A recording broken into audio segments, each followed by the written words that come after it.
Antes de começar o vídeo, eu quero pedir a você que acompanha o Blog da Cidadania que se inscreva no nosso canal, curta e compartilhe os nossos vídeos, acione o sininho das notificações, que assim você nos ajuda a fazer o nosso trabalho. E vamos ao vídeo.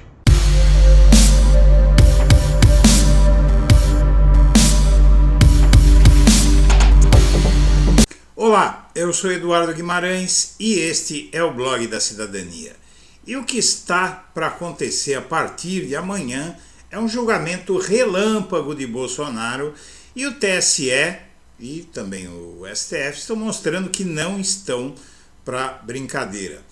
Porque, veja bem, no primeiro e único dia do julgamento, no dia 22 de junho, a leitura do relatório, a manifestação da defesa, a manifestação da acusação e a manifestação do Procurador-Geral Eleitoral, Paulo Gonet, que pisoteou Bolsonaro, praticamente acabou com ele, desmontou inclusive toda a argumentação da defesa do ex-presidente, que negava fatos sobejamente conhecidos, a ilegalidade, o abuso de usar o Itamaraty para fazer campanha eleitoral, porque na verdade ele fazia campanha eleitoral porque ele dizia que se ele perdesse as eleições seria por vícios das urnas. Então ele usou um equipamento público para falar algo que ele, dizendo já no programa eleitoral dele, já seria complicado. Para ele convocar embaixadores do mundo inteiro, dos países mais importantes, para espalhar mentiras sobre o Brasil, vamos colocar só do ponto de vista da ilegalidade eleitoral. Eleitoralmente é uma apropriação de um equipamento público. O Itamaraty, no caso, é um equipamento público. Não é? Equipamento público é tudo que o governo usa de coisas materiais, não é, que pertencem a todos nós. Ele não pode usar o Itamaraty porque o Itamaraty é de petistas, de ciristas, de bolsonaristas, de todos os candidatos, todos os eleitores desses candidatos são donos dos palácios da República. Ou seja, isso está muito claro que se tratava de um evento que não tinha nada a ver com a diplomacia. Ele não foi passar nenhum recado importante para as nações do mundo. Ele foi falar sobre algo que ele julga que acontece aqui no Brasil e do que ele nem provas tem. Não é? Ainda se ele tivesse uma prova inquestionável na mão para dizer, olha, fraudaram as eleições, estou denunciando ao mundo, mas ele não tinha nada na mão além da opinião dele. Não é? Então não se tratou de uma denúncia ao mundo, o que poderia, sob muita boa vontade, justificar o ato que ele cometeu. Então isso é apenas um dos 16 crimes eleitorais, ou crimes ou infrações eleitorais, que podem cassar os seus direitos políticos até o fim. Esses julgamentos no TSE, eles costumam durar muito tempo. Tanto a parte de investigação quanto a de julgamento duram anos. No caso do Bolsonaro, esse primeiro caso dos embaixadores, que nem é o pior dos casos que o TSE está investigando, não é?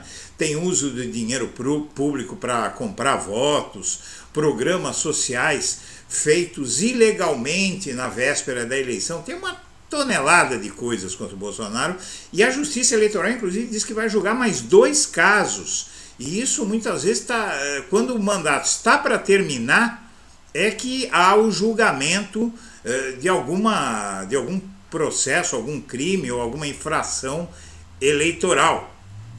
E tudo isso vai acontecer entre hoje e amanhã, entre amanhã e quarta-feira.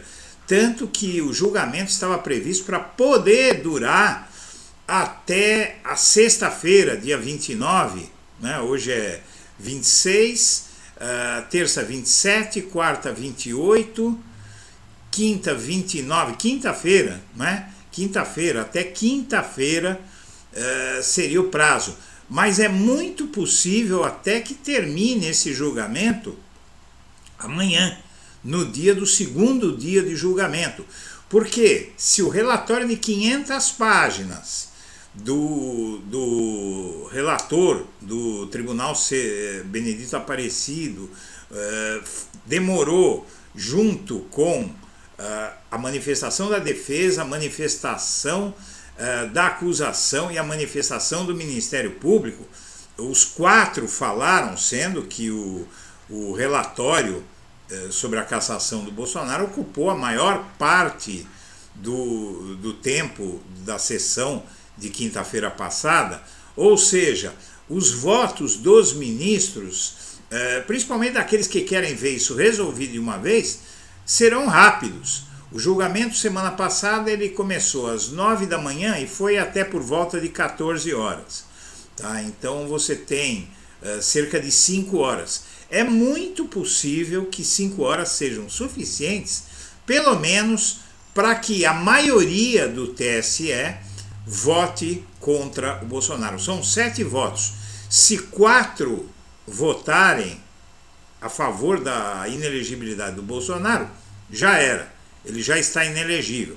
E, na verdade, o placar previsto é de 5-2, porque Nunes Marques e Raul Araújo, aquele ministro bolsonarista do TSE, que tentou, inclusive, impedir que as pessoas no festival Lula-Palusa, durante a eleição do ano passado, criticassem o Bolsonaro, não é? Ele tentou proibir a manifestação política num evento público de pessoas que ele nem sabia quem eram.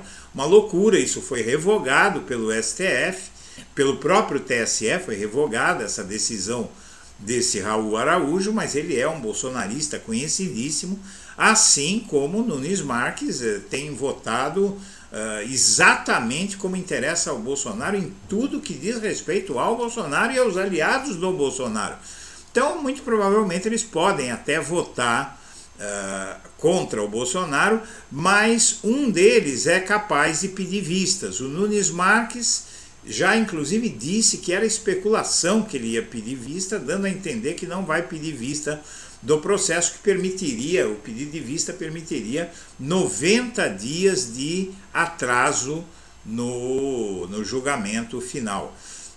Também pode acontecer amanhã, mesmo que alguém peça a vista, de os ministros que querem condenar logo Bolsonaro anteciparem seus votos, apesar da inelegibilidade, como ocorreu no julgamento da suspeição do Sérgio Moro.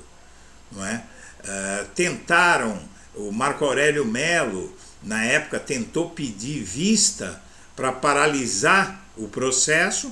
Porém, os ministros todos que queriam tornar o Moro inelegível anteciparam seus votos, então o adiamento não serviu para nada. E isso pode acontecer amanhã. Porém, semana passada a imprensa noticiou que o Alexandre de Moraes conversou com o Raul Araújo e com o Nunes Marques e eles se comprometeram a não pedir vistas.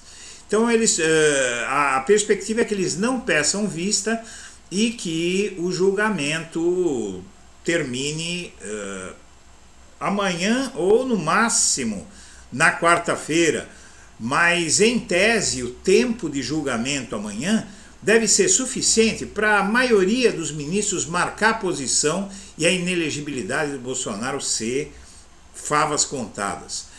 Tudo está acontecendo muito rapidamente, há uma previsão de que o Bolsonaro vai vai ter sua carreira política encerrada na quarta-feira, apesar de ele poder tentar ser cabo eleitoral, coisa e tal. Porém, o que acontece é que se ele tentar ser cabo eleitoral de alguém, ele vai se defrontar com pesquisas de opinião que mostram que ele traz eleitores bolsonaristas para quem ele apoiar, mas ele tira parte dos eleitores também ele dá 30% de votos e tira 40% de votos ao apoiar alguém, não é? Ele causa uma rejeição muito grande. Então, também a carreira de Bolsonaro deve estar pela hora da morte, aí deve acabar tacitamente a partir de amanhã ou quarta-feira, e aí a extrema-direita brasileira vai ter que achar um outro fascista para chamar de seu. Vamos ver algumas matérias sobre esse assunto. Bom, como eu disse, o julgamento da ação do PDT contra Bolsonaro será retomado na terça-feira, dia 27. E o Bolsonaro tenta construir uma imagem de perseguido em encontro com deputados do PL, essa é a conversa dele, não é? Está pedindo ajuda à OEA contra o Alexandre de Moraes, não é? É a Comissão de Direitos Humanos, gozado que ele pede direitos humanos para ele mesmo, sendo que Bolsonaro sempre diz que pedir direitos humanos era mimimi, mas para ele quer direitos humanos, né? Assim como todos os fascistas e golpistas e terroristas que foram presos no 8 de janeiro, ficam dizendo aí que querem direitos humanos, né? Principalmente os que estão presos, né? E o candidato de Alexandre de Moraes à Procuradoria-Geral da República endurece o discurso no TSE. Esse vice-procurador-geral eleitoral, Paulo Gonet Branco, não é? E ele é o candidato que o Alexandre de Moraes queria ver na Procuradoria-Geral da República, no lugar de Augusto Aras. E um detalhe chamou a atenção dos integrantes do TSE e do governo Lula no início do julgamento, que deve levar à inelegibilidade de Bolsonaro: o endurecimento da posição do vice-procurador-geral eleitoral Paulo Gonet pela condenação do ex-presidente por abuso de poder político e uso indevido dos meios de comunicação. Gonet já havia se manifestado em abril pela condenação de Bolsonaro. Então, aí, sendo ministro, sendo procurador-geral da República ou não, ele já indicou a posição do Ministério Público e indicou que a situação de Bolsonaro está insustentável para ele. O TSE retoma o julgamento de Bolsonaro e a Câmara volta hoje a ouvir testemunhas do 8 de janeiro, lá na CPMI. E uma ala do TSE quer julgar mais 2 processos contra Bolsonaro até novembro, não é nem esse ano, é até novembro, não é? E a CPMI colhe depoimentos para a reconstrução da linha do tempo de 8 de janeiro, que começa logo depois da vitória do Lula. Então, do 30 de outubro em diante, começou a ser tramado o golpe de 8 de janeiro. Então, minha amiga, meu amigo, nós estamos aí com tudo de ruim que tem acontecido no Brasil. Nós estamos aí para ver este país fazer justiça e tirar da política alguém extremamente perigoso, que despertou o pior do povo brasileiro e que, fora da política, vai purificar os ares, não é, do espectro público e, ao mesmo tempo, vai mandar um recado, a punição de Bolsonaro vai mandar um recado aos montes de candidatos, de políticos candidatos a reproduzir o bolsonarismo que há por aí. Tanto que o jornal o Globo, eu não mostrei a matéria, mas a notícia saiu hoje, que o bolsonarismo sem Bolsonaro quer ser mais manso, quer ser mais civilizado, não é? Quer pegar mais leve. Mas a direita no Brasil, para terminar aqui, eu digo para você o seguinte, minha amiga, meu amigo, a direita no Brasil, ela não tem como se sustentar em governos. Pode até vencer a eleição, porque com dinheiro você vence a eleição, mas não tem como se sustentar, mesmo que não tente dar golpe e tal, na eleição seguinte perde. Por que é que perde? Porque essa gente governa para banqueiro, governa para grandes empresários. E agora, com a popularidade do Lula subindo por causa da economia que está indo bem, como era previsível que iria, né? Já melhoramos até a nossa nota de crédito no mercado financeiro internacional, né?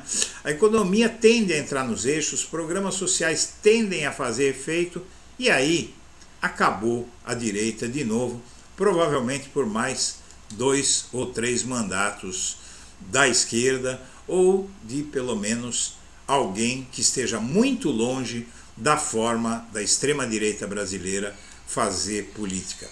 Senhoras e senhores, eu agradeço a atenção e deixo meu melhor abraço para todo mundo.